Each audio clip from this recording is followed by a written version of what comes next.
Bien. Dentro del modelo OSI, decíamos que las capas inferiores, es decir, la capa de red, la de enlace y la capa física, están relacionadas con el medio, ¿cierto? En la capa de red se transfieren de un extremo a otro paquetes. En la capa de enlace, de un punto a otro, tramas, ¿cierto? Y en la capa física, lo que se mueven son bits, ¿no? Esos bits que pueden estar codificados de alguna manera, ya sea como pulsos de corriente o de voltaje, o también podrían ser pulsos de luz, pueden ser ondas electromagnéticas, ¿sí? Campos que se intercambian. Por encima de estas tres capas, a partir de la capa de transporte, estas podríamos decir que son capas del anfitrión, porque se encuentran más relacionadas con software en el equipo que va a enviar y obviamente en aquel que va a recibir.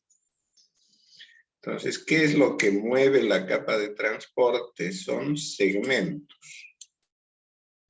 Segmentos que se obtienen de los datos provenientes de las capas superiores, digamos, a partir de la de aplicación. Entonces, esta capa de transporte se encuentra ubicada principalmente en el software, tanto del equipo transmisor como del receptor. Lo que pretende la capa de transporte es transportar, ¿cierto? O mover los datos que las capas superiores le han proveído.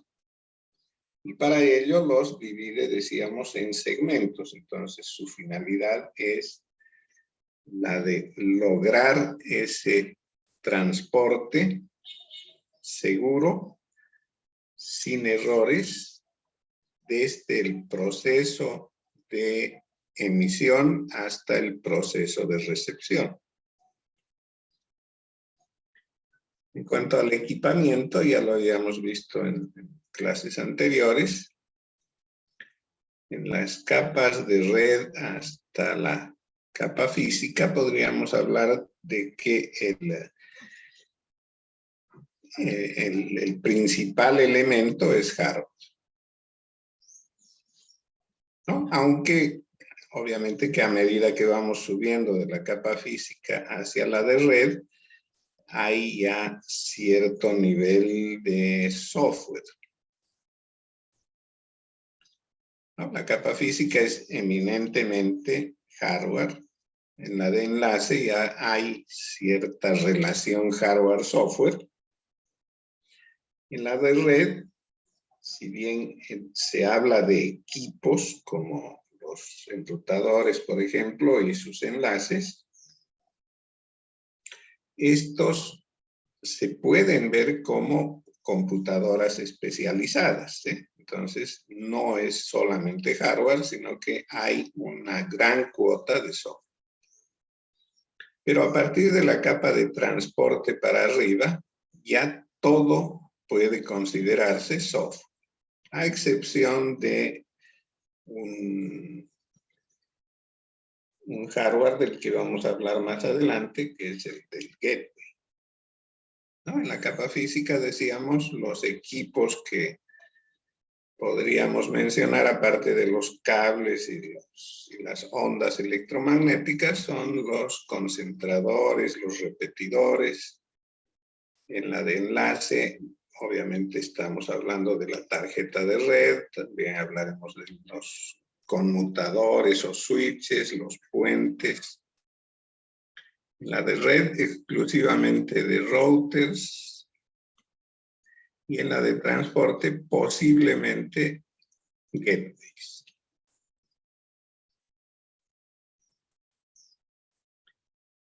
Bien, ahora, ¿cuál es el objetivo fundamental, decíamos, de la capa de transporte? Lo que pretende es proporcionar un servicio, ¿no? Toda capa tiene la misión de prestar servicios a las capas superiores. Entonces, el servicio que va a prestar es un servicio de transmisión de datos que sea lo más eficiente, confiable y económico posible.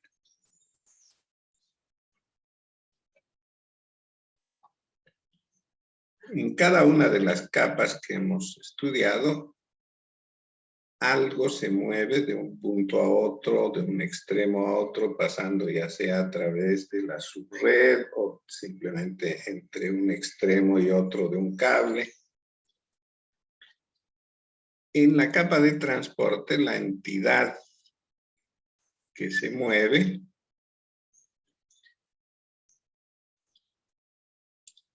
se denomina segmento, decíamos, ¿no? Entonces, esta entidad que mueve segmentos entre un host y otro,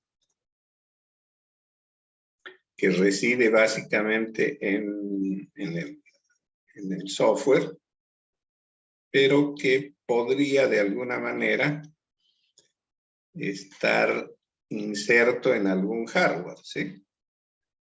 Software por sí solo no existe.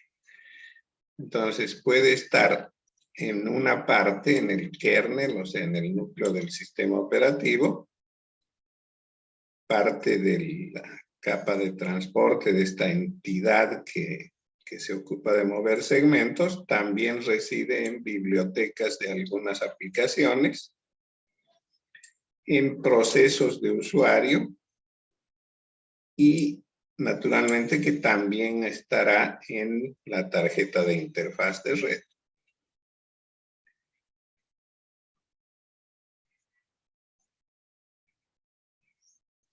Entonces esto hace un poco más complejo el estudio de la capa de transporte, ¿sí? Sin embargo, vamos a procurar hacerlo o simplificar este estudio, ¿sí? ¿Cuáles son las funciones de la capa de transporte? La capa de transporte, dice, se responsabiliza de establecer una sesión de comunicación temporal entre dos aplicaciones. Una vez que ha establecido esa sesión, la usa para transmitir datos entre ellos, ¿no? Los datos los transmite como segmentos.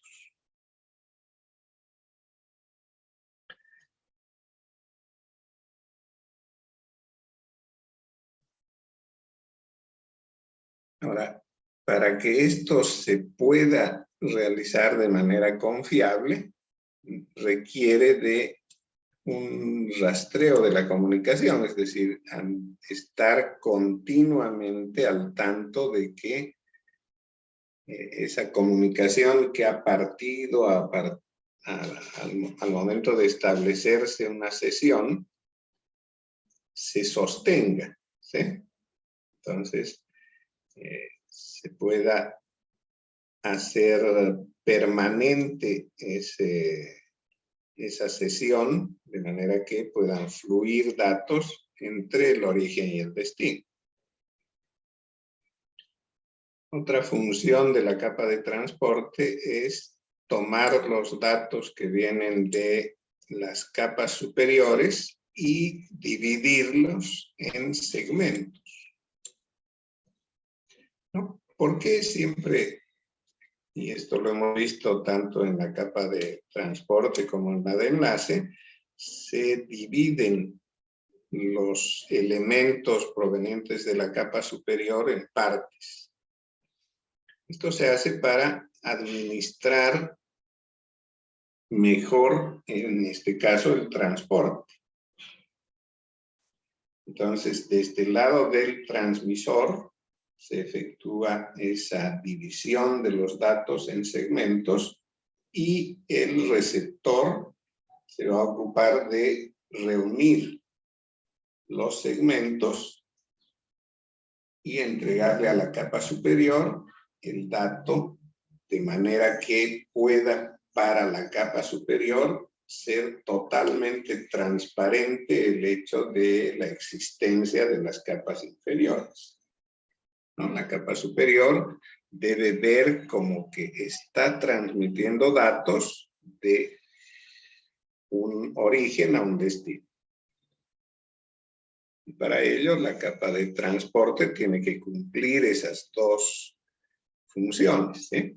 La de dividir en el lado del transmisor y la de reunificar en el lado del receptor.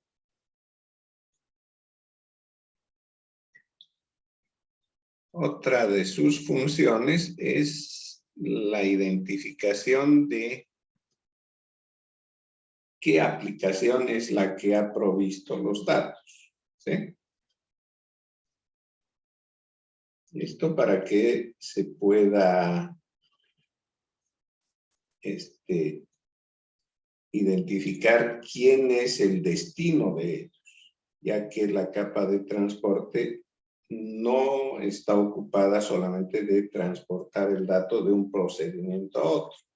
Puede estar haciéndolo simultáneamente en más de uno.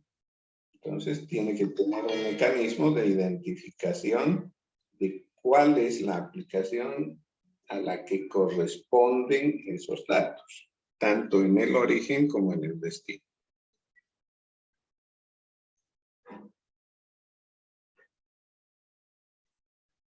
Es decir, que se produce un posible multiplexado, lo que también se denomina streaming,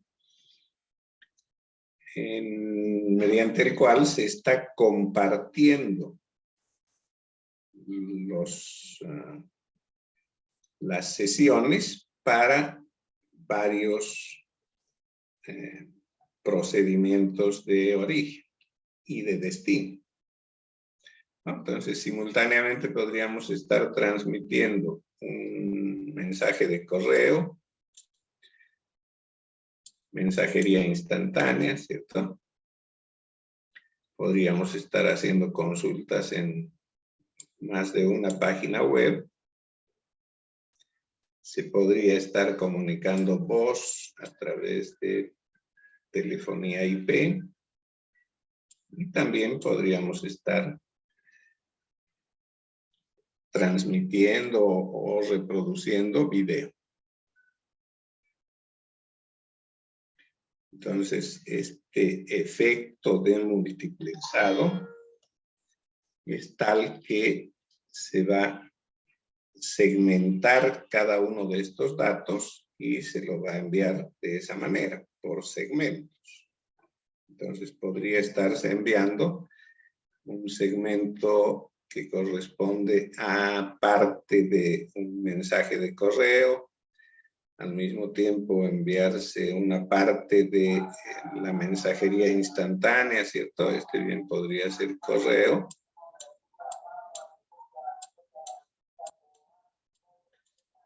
Que se complementa más tarde con otro segmento de correo, ¿sí? Entonces, que es mensajería instantánea, no necesariamente es todo el dato que se ha recibido del procedimiento de origen, sino que es un segmento de él y el segundo segmento está saliendo más adelante, ¿sí? Entonces, es parte 1, parte 2 y podrían haber más, ¿de acuerdo? Entonces, se está compartiendo a manera de multiplexado el transporte de datos provenientes de diferentes procesos Y para ello se realiza un segmentado de cada uno de esos datos. Y obviamente el trabajo del receptor será identificar los procedimientos y rearmar los datos a partir de esos segmentos. En el modelo TCP/IP, que es un modelo más orientado hacia los protocolos, ya que nació de esa manera, digamos que algunos de estos protocolos en la capa de aplicación son el sistema de nombres, o DNS. Hay protocolos que sirven para la configuración de hosts, como el BOOTP, el DHCP. Para el correo electrónico, conjunción de estos tres, en algunos casos, SMTP, POP e IMAP. Para la transferencia de archivos, FTP y en algunos casos TFTP.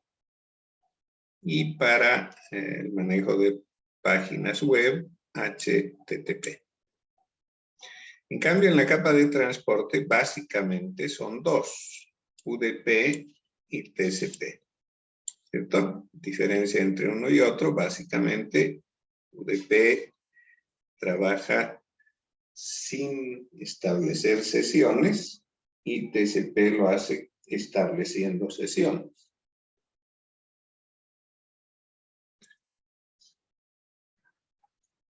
¿No? Cuando aplicar uno o el otro, podríamos decir que UDP podría ser útil cuando transmitimos en tiempo real.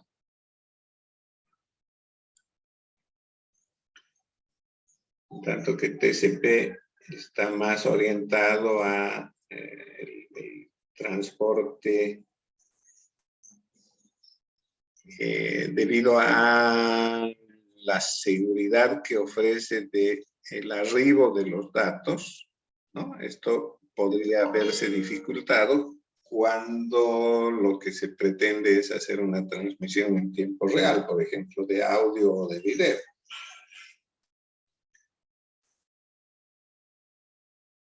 En la capa de Internet tenemos todos estos protocolos. Habíamos visto IP en la versión 4, quedó como tarea el de la versión 6, y también vimos el protocolo NAT, ¿no? Para el uso más adecuado, digamos, del protocolo IPv4. Y CMP, que es un soporte básicamente de IP, y los protocolos exclusivamente para enrutamiento, OSPF e IGRP. En la capa de acceso a red, ¿no? Hay básicamente el protocolo Ethernet, que es el que se utiliza para las redes LAN cableadas. Y bueno, hay otros protocolos adicionales como este PPP, que es un protocolo de punto a punto. Y están como tal vez no necesariamente protocolos, los controladores de interfaz. Entonces, de la capa de transporte nos vamos a ocupar básicamente de los protocolos UDP y TCP, pero sin perder de vista su relación con la capa superior.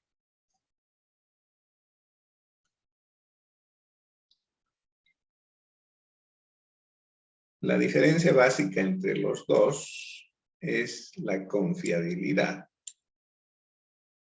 En TCP que viene del inglés Transmission Control Protocol, con las siglas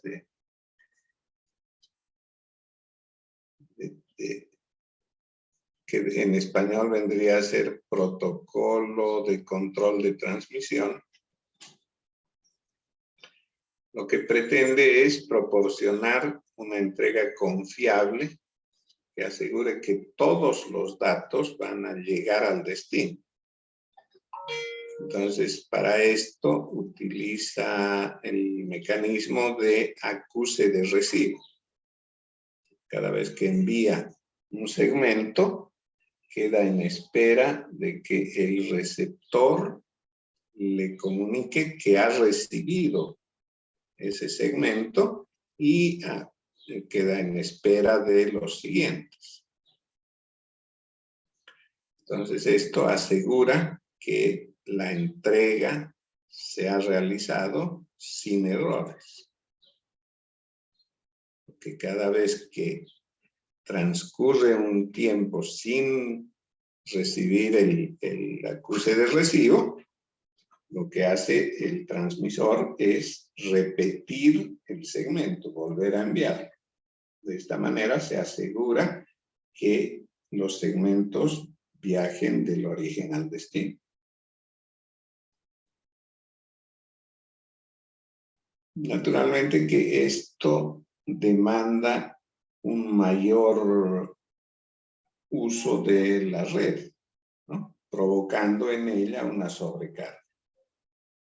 Porque por cada segmento que se envía, se debe esperar ese mensaje de acuse de recibo. Entonces está la red en uso, ¿cierto? Y pendiente del acuse de recibo. De lo contrario, si no llega, hay que repetir el mensaje tantas veces como sea necesario, provocando con esto un uso tal vez innecesario, solamente con la finalidad de mantener la confiabilidad. Tanto que UDP, UDP son las siglas de User Datagram Protocol, el protocolo de datagramas de usuario. Un poquito podríamos relacionar estos dos con la forma de comunicarse del siglo pasado. Podríamos relacionar TCP con una comunicación telefónica, ¿cierto? Teléfono convencional, mediante el cual uno, el que va a iniciar la conversación, lo que hace es levantar el megáfono, ¿cierto? Al tener tono de llamada, marca el número del destino, ¿sí? La dirección del destino. Entonces, un sistema de conmutación va cambiando de uno a otro, de una a otra central o subcentral, hasta arribar a la central del destino y enrutar hacia él, emitiendo un tono o timbre, ¿cierto? Comunicando que este ha sido seleccionado para establecer una comunicación. Entonces suena el timbre. Si el destinatario está presente, levantará la bocina, con lo cual se ha establecido la sesión, ¿sí? Entonces, antes de poder hablar, de poder transmitir mensajes, es necesario establecer una sesión, ¿sí? Esa sesión se la establece a partir del momento en que se toma la decisión de realizar la comunicación. Hasta aquí, digamos, se está utilizando parte de la red, se están utilizando recursos de la red sin haber todavía enviado ningún mensaje en ninguno de los dos sentidos, ¿sí? Entonces, una vez establecida la sesión, ese enlace se sostiene y se lo utiliza para el intercambio, ¿no? Ese es el mecanismo a través del que se comunica mediante teléfono. Del otro lado está la otra forma de comunicarse, que es la del telegrama. No sé si alguna vez han tenido una experiencia con telegramas. Posiblemente no. Como les digo, es parte de la historia del siglo pasado. ¿Cómo funciona un telegrama? Un telegrama es un mensaje que básicamente es escrito, ¿sí? Entonces, ¿qué es lo que hago yo para enviar un telegrama a distancia? Escribo en un papel, puedo hacerlo con lápiz, ¿cierto? El mensaje.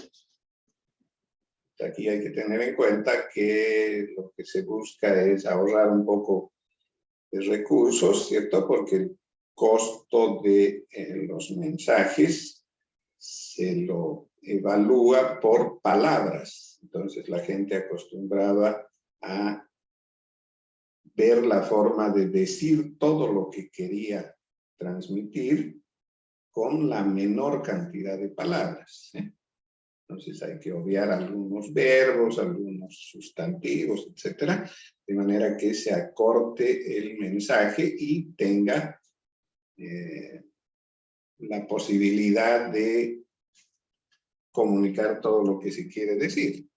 ¿Bien? Entonces, una vez escrito en papel, se acude a la oficina de telégrafo y un operador toma ese mensaje escrito en papel y lo convierte en pulsos, ¿sí? Entonces, él envía información de quién es el destinatario y lo hace a través de pulsos.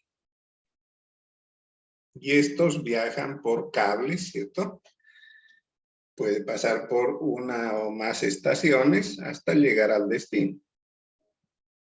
En el destino hay otro operador que está permanentemente al tanto de vibraciones en un aparato, las cuales las traduce en códigos alfanuméricos, ¿sí? Entonces, él recibe pulsos y los convierte en letras.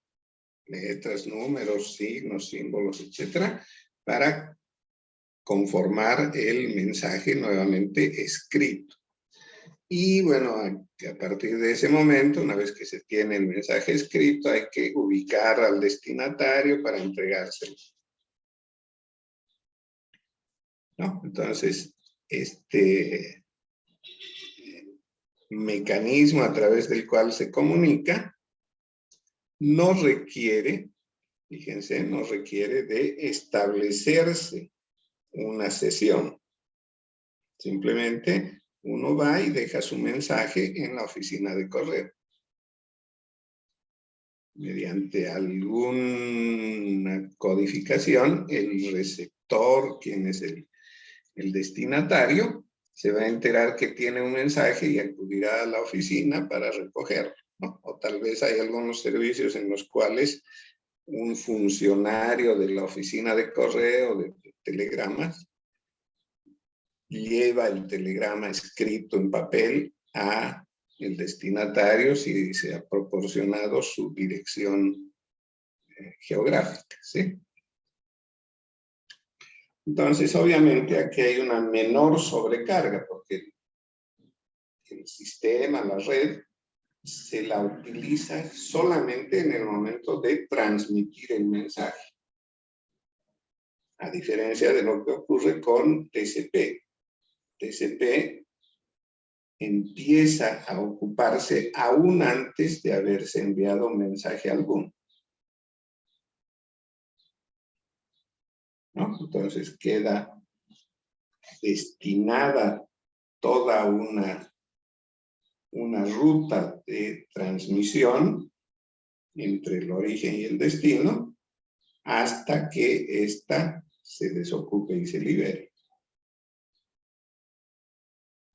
¿No? En UDP, en cambio, se envían los segmentos sin necesidad de haber establecido una ruta para que ellos lleguen. Es decir, que esos segmentos podrían, sin mayor problema, utilizar diferentes rutas con el único fin de llegar al destinatario.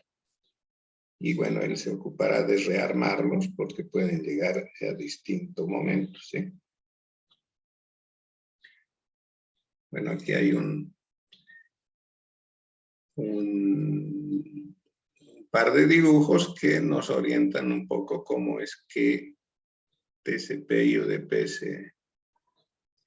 se manifiestan, ¿sí? Vean que en TCP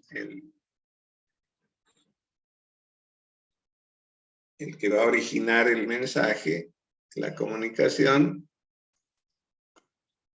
realiza la pregunta, ¿no? ¿Estás recibiendo todo esto? Le pregunto. Si el destinatario lo está haciendo adecuadamente, dirá sí con un mensaje de acuse de recibo, o podría decir no, algo está fallando, por ejemplo, me estás enviando datos muy rápido, yo no puedo captarlos a esa velocidad, entonces por favor envíamelos a menor velocidad, algo así, ¿sí? Entonces, antes de que se produzca el intercambio de información, se está estableciendo esa sesión. Una vez establecida y ha afinado todo, recién empieza el intercambio de datos. ¿Qué es lo que ocurre con UDP? Del mismo modo, el transmisor va a empezar a enviar los datos, ¿sí? Sin importarle cómo los está recibiendo el receptor, ¿sí? Estás recibiendo todo esto, pero no me importa. Simplemente los envío y el receptor hará lo mismo. ¿No? Si llegan con error o no llegan, es totalmente indiferente.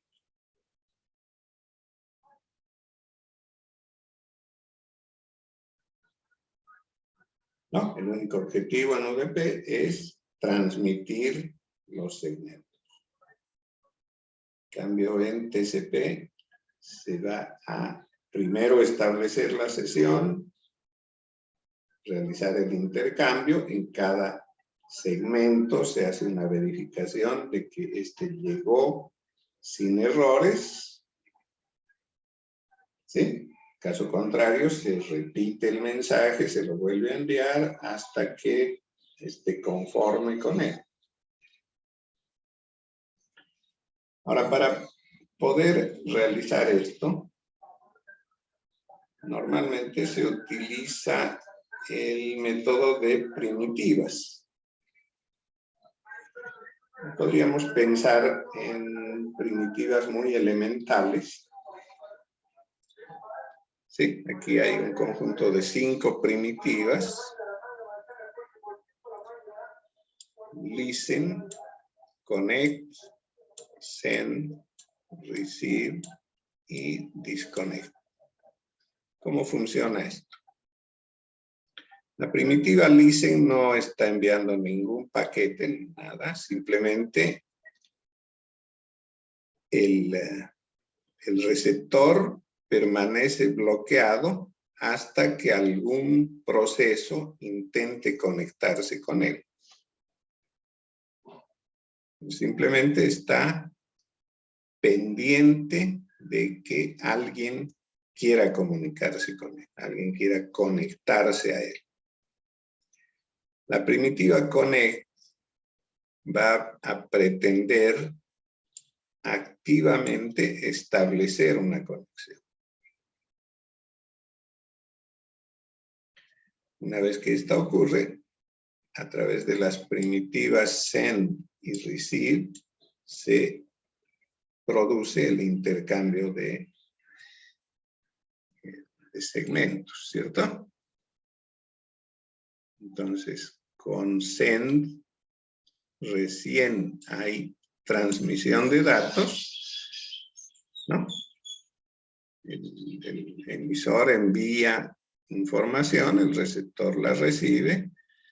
Con receive, o sea, mientras estoy recibiendo, tengo que mantenerme bloqueado hasta que llegue un paquete, ¿no? El estado send es aquel en el cual se está transmitiendo, y el de receive es aquel pasivo en el que se mantiene bloqueado hasta que le llegue un paquete.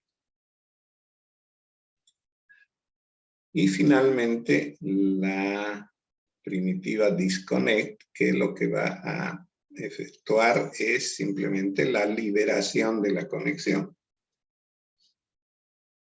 a través de una solicitud. Entonces, alguien, uno de los dos, tendrá que enviar la solicitud de liberación, y al ser aceptada, se produce la liberación de los dos actores, ¿sí? Veamos cómo funciona esto.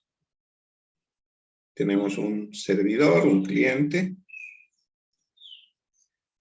El servidor está bloqueado, está listen, está atento, simplemente esperando una solicitud de establecimiento de conexión, hasta que el cliente envíe esta solicitud de conexión. En el momento en que lo hace, se bloquea y se queda en estado de espera.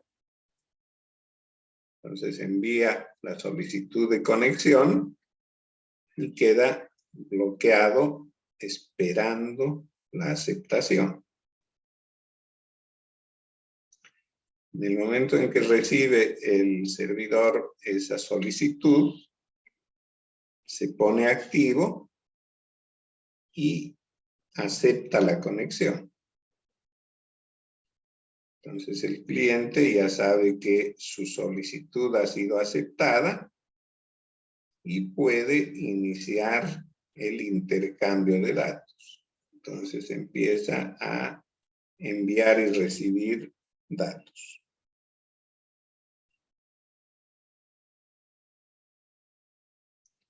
¿No? Por un tiempo, mientras está establecida la conexión, se puede intercambiar en ambos sentidos los datos. Uno es el que recibe y otro es el que envía.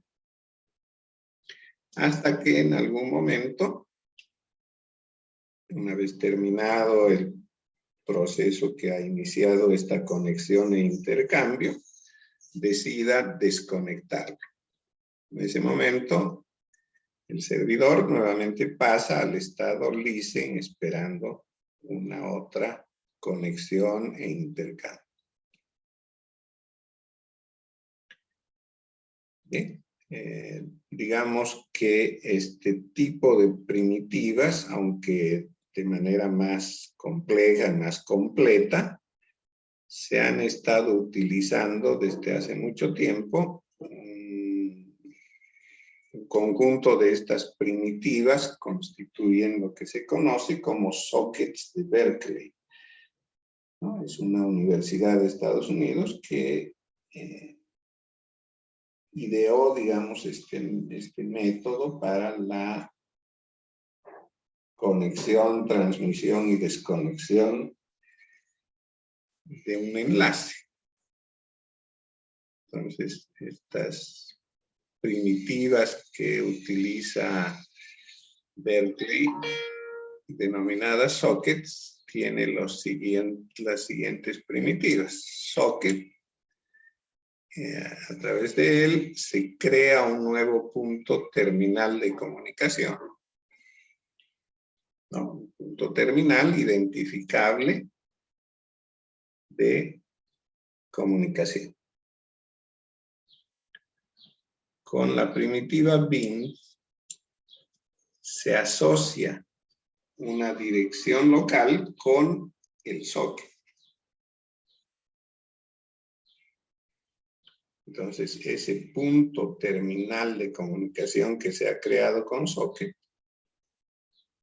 con bin, es asociado a una dirección local.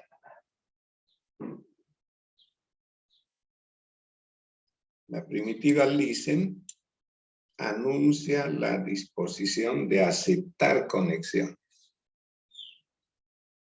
¿no? Y bueno, además indica el tamaño de la cola.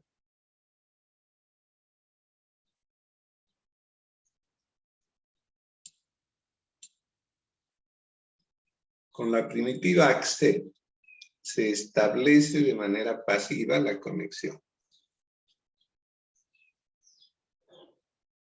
¿no? Accept es simplemente la señal de que está dispuesto, está interesado en establecer esa conexión.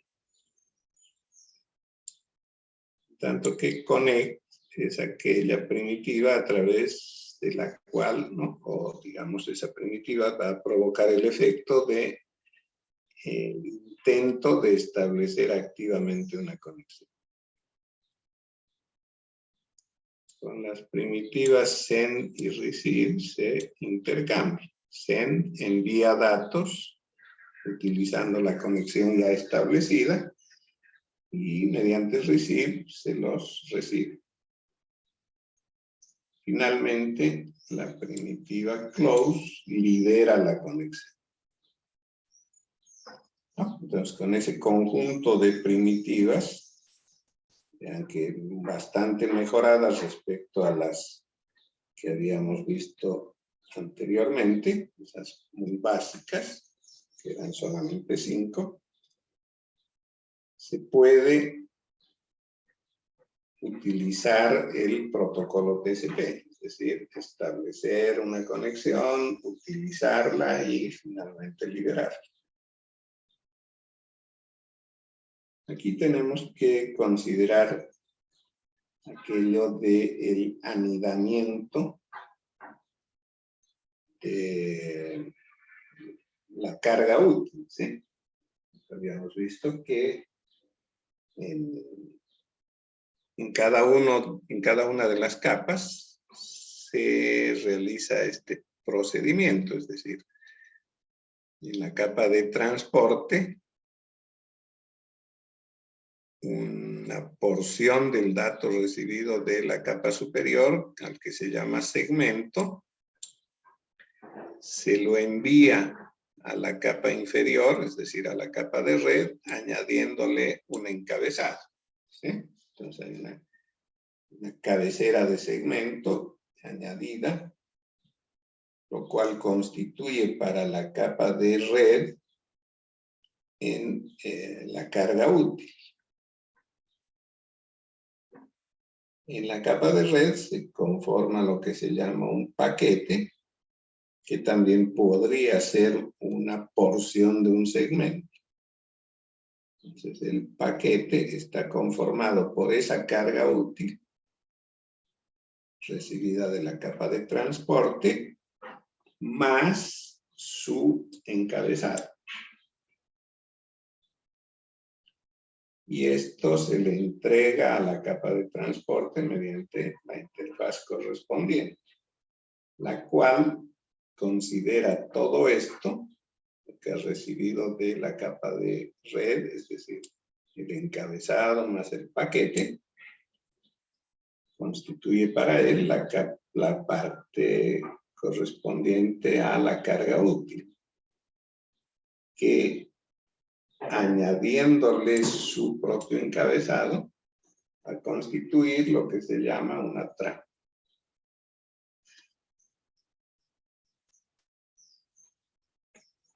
¿No? En el receptor se hará el procedimiento inverso. Es decir, el receptor va a recibir a través de la capa física, en la capa de enlace, una trama con su propio encabezado, le quitará el encabezado y se lo pasará a la capa de red, ¿no? La capa de red procesa ese encabezado que le ofrece una serie de informaciones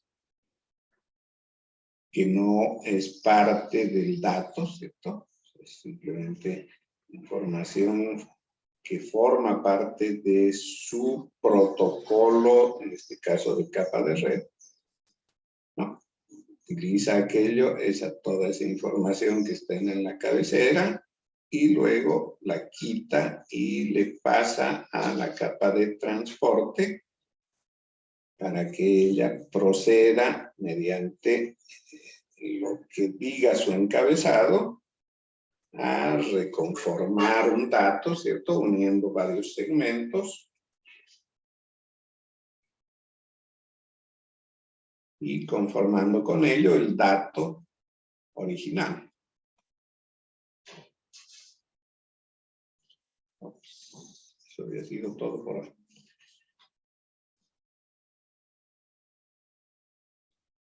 Bien, entonces esta es, les decía, la primera parte de capa de transporte. Tendremos una más la próxima semana. Antes ya habíamos decidido la fecha del examen, no todavía.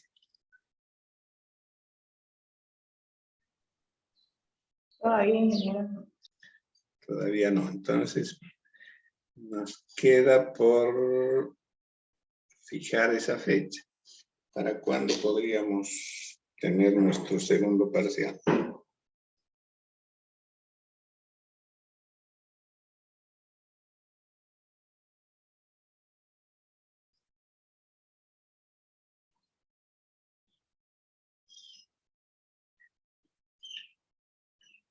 Estamos en 2. Puede ser el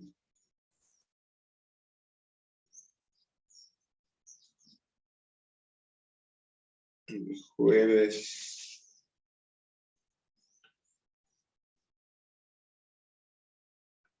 Jueves, no, que sea el martes 14.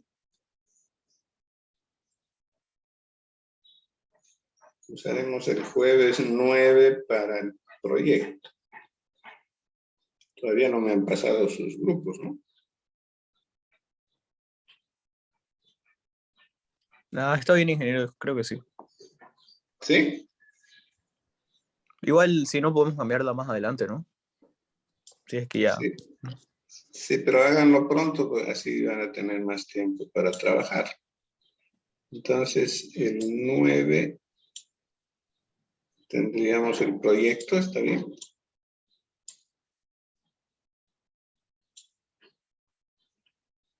El 9 es jueves.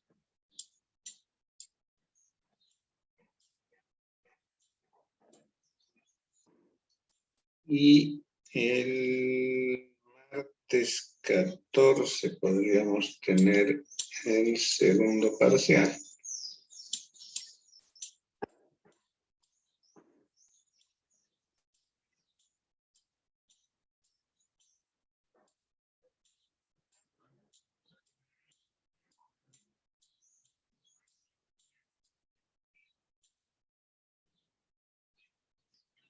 Martes 14.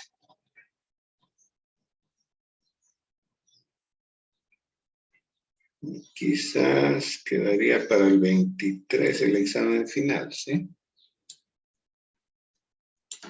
23. Lo que quiero es terminar antes de las fiestas. Y si no es todo un desbande.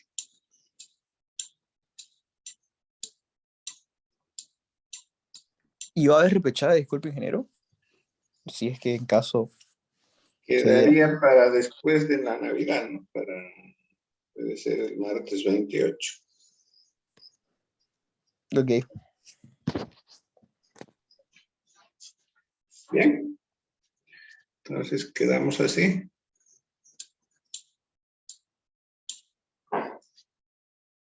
El proyecto, pero tienen que hacerme llegar lo más pronto posible sus grupos, así como hemos acordado, ¿no? El nombre del grupo que es como el nombre de la empresa de servicios que va a hacer la propuesta. Una vez que yo tenga ese nombre, les hago llegar el enunciado del proyecto para que empiecen a desarrollar.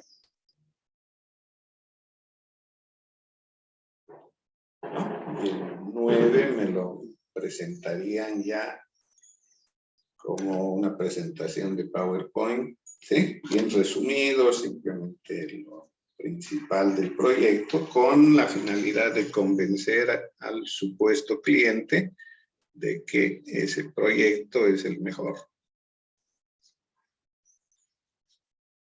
¿Sí? Esa es la idea.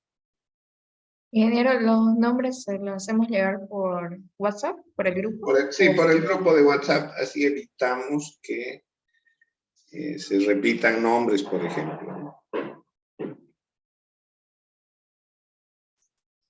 Entonces todos lo van a ver, ya saben que el nombre de repente que han decidido ponerle ya está en uso, ya hay alguien con ese nombre, o que algún participante que por error les dijo que quiere entrar al grupo ya esté inscrito en otro grupo. Se pueden hacer las correcciones rápidamente. ¿Sí? Es bueno que todos sepamos lo que está pasando con la distribución de grupos.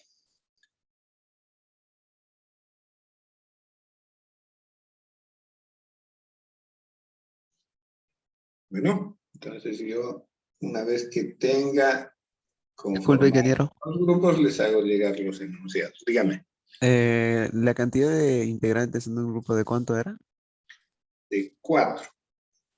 Y si, supongamos, si la cantidad en el aula, porque ya pasó retiro, está en proceso, ya no sé, hayan retirado y hagas un grupo que quede 2 o 1 solo. Lo colgamos a ese que se retire después de haber entrado a un grupo. Por cuestiones de tiempo, trataremos de que sean grupos de 4, ¿sí? Ok. Trataremos de evitar grupos de menos de 4. Ok. ¿Ya? Gracias, ingeniero. Porque si no, se hacen muchos grupos, ¿cierto?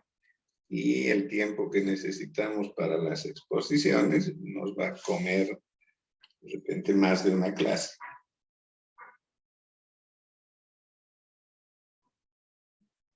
En todo caso sería que hablen los que todavía no tienen grupo y que se formen ahí. Claro que se organicen para formar grupos, o que los adopten en algún grupo que no está completo.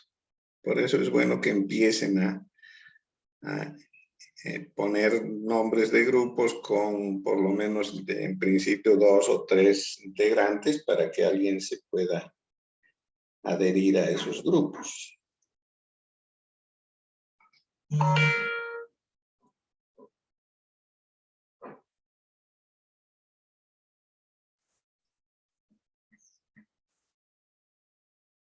Bueno, entonces quedaría a la espera de eso.